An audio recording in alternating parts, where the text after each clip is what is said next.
Start करते हैं operon model या फिर lac operon model. Lac operon model में हमारे दो टाइप के कंडीशन होते हैं, स्विच ऑफ कंडीशन और एक स्विच ऑन कंडीशन। पहले तो ओपेरॉन क्या होता है? ओपेरॉन होता है हमारा सेगमेंट ऑफ डीएनए जो कि हमारा कोऑर्डिनेटेड ग्रुप ऑफ जीन्स होते हैं, जैसे कि POI, और स्ट्रक्चरल जीन्स होते हैं विच फंक्शन टुगेदर, साथ में फंक्शन करते हैं टू रेगुलेट मेटाबॉलिक पाथवे।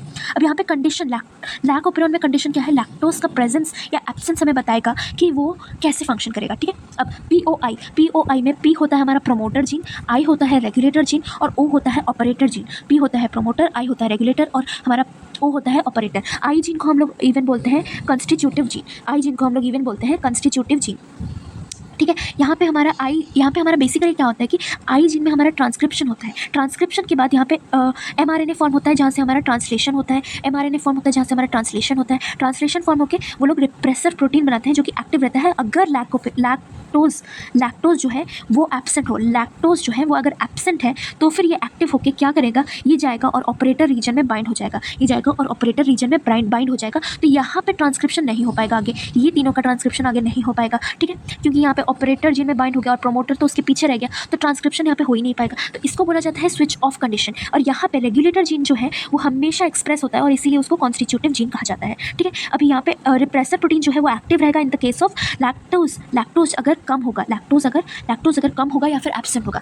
फिर आता है switch on condition. Switch on condition में बेसिकली क्या होता है, सेम ही चीज़ होता है हमारा है यहाँ पे हमारा जो कॉन्स्टिट्यूटिव जीन है, रेगुलेटर जीन है, वो अगर हमारा ट्रांसक्रिप्शन करेगा तो mRNA बनेगा। ट्रांसलेशन जब करेगा यहाँ पे हमारा रिप्रेसर प्रोटीन बनाएगा और ये रिप्रेसर प्रोटीन अगर लैक्टोज प्रेजेंट है तो फिर ये लैक्टोज जो है ना, ये रिप्रेसर प्रोटीन के साथ बाइंड हो जाएगा और इसको इनएक्टिव कर देगा। ये रिप्रेसर प्रोटीन के साथ बाइंड हो जाएगा और इसको इनएक्टिव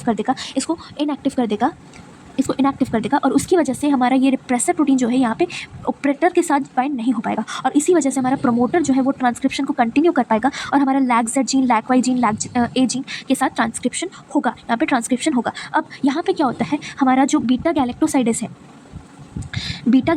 है वो फॉर्म होता है हमारे लैक Z जीन से, लैक Y जीन से फॉर्म होता है हमारा परमीएस और लैक A जीन से फॉर्म होता है हमारा ट्रांसएसाइटिलेज। और ये लोग कैसे फॉर्म होते हैं, ट्रांसक्रिप्शन और ट्रांसलेशन के बाद फॉर्म होते हैं पॉलीसिस्टोनिक mRNA से, क्योंकि ये सब एक ही जगह है तो यहाँ पे पॉलीसिस्टोनिक mRNA होगा। लैक्टोज मेटाबॉलिज्म होता है, ये सब लैक्टोज मेटाबॉलिज्म करते हैं ये तीनों।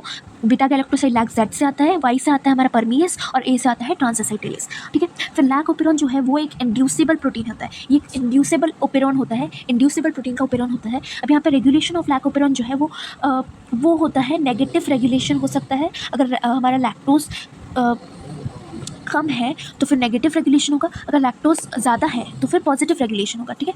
अब रिप्रेसर प्रोटीन के थ्रू होता है तो फिर हमारा नेगेटिव होता है और लैक्टोज के थ्रू होता है तो पॉजिटिव होता है। रिप्रेसर प्रोटीन अगर डिसाइड करेगा तो नेगेटिव, लैक्टोज अगर डिसाइड करेगा तो पॉजिटिव। यहाँ पे कुछ शो करते हैं पॉजिटिव रेगुलेशन जो कि होता है बाय कैटाबॉलिक एक्टिवेटर प्रोटीन, मतलब कि लैक्टोज के प्रेजेंस में यहाँ पे कैटाबॉलिक एक्टिवेटर प्रोटीन एक्टिव हो जाएगा, जहाँ पे लैक्टोज जाके हमारे रिप्रेसर प्रोटीन के साथ बाइंड हो जाएगा और इसी वजह से हमारा रिप्रेसर प्रोटीन ऑपरेटर के साथ बाइंड नहीं हो पाएगा। तो यहाँ पे कैटाबॉलिक रिएक्शन होगा, ट्रांसक्रिप्शन होगा और यहाँ पे जो भी यहाँ पे ट्रांसक्रिप्शन होकर बन रहे थे ये सब बनेगा। यहाँ पे ये जो है ना, ये हमारा एग्जाम्पल है कैटाबॉलिक प्रोसेस का।